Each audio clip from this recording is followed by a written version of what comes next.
Shalom Alaikum, masih pada kitab yang sama, Ulangan 6 ayat 18. Mari fokuskan pandangan kita kepada frasa Hayasar Fiatov. Kita akan masuk kepada lapisan atau tingkatan yang berikutnya dari Pardes, yaitu Remes. Remes yaitu kita menemukan makna tersembunyi atau petunjuk simbolik dari sebuah teks. Mau tahu lebih lanjut? Silakan simak. Bapak Ibu, perlu dipahami kembali bahwa frasa Hayasar Fiatov merupakan satu konsep yang tidak bisa terpisahkan, atau yang sering disebut dengan frasa idiomatik atau retoris.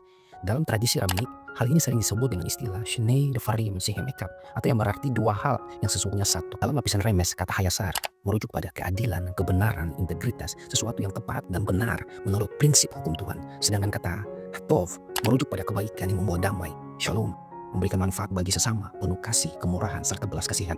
Jadi kedua kata tersebut merujuk pada satu hal, yaitu apa? Yaitu keseluruhan tindakan yang dikehendaki oleh Tuhan. Artinya apa? Artinya bahwa jika kita hidup dengan cara yasar, penuh keadilan, kebenaran, integritas, benar secara hukum, maka harus dibarengi, harus diikuti dengan tov, membawa damai, memberikan manfaat, penuh kasih, kemurahan, dan belas kasihan. Kita tidak bisa hanya melakukan yasar dan melupakan tov, demikian juga sebaliknya. Kedua-duanya itu adalah satu.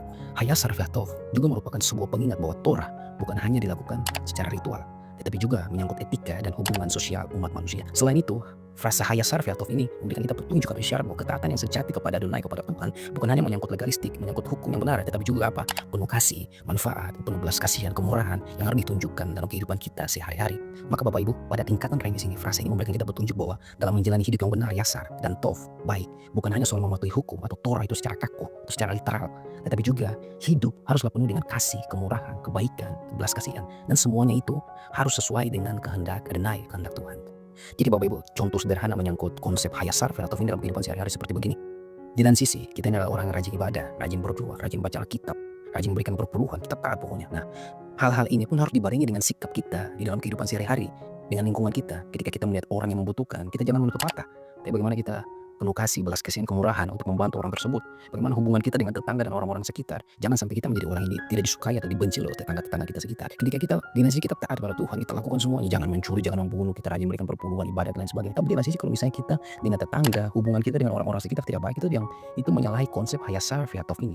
Nah, seperti itu Bapak. Demikian juga, kita ini orangnya suka menolong, suka membantu, perlu kasih, ramah dengan orang lain. Tapi di lain sisi, kita ini malas berdoa, malas baca Alkitab, malas berikan perpuluhan, bahkan kita ini suka hal-hal yang secara hukum itu kita langgar semua. Nah, ini juga menyalahi konsep Hayasar Fiatov ini. Jadi gitu Bapak Ibu, yasar dan tov ini harus berjalan seimbang. Di lain sisi hukum Tuhan, kita harus taat. Di lain sisi hubungan dengan sesama, kehidupan kita sehari-hari pun harus berjalan baik. Seperti gitu. Sebab dua hal ini adalah satu konsep yang tidak bisa dipisahkan. Tidak bisa melakukan yang satu, yasar, dan melupakan yang tov. Demikian juga sebaliknya.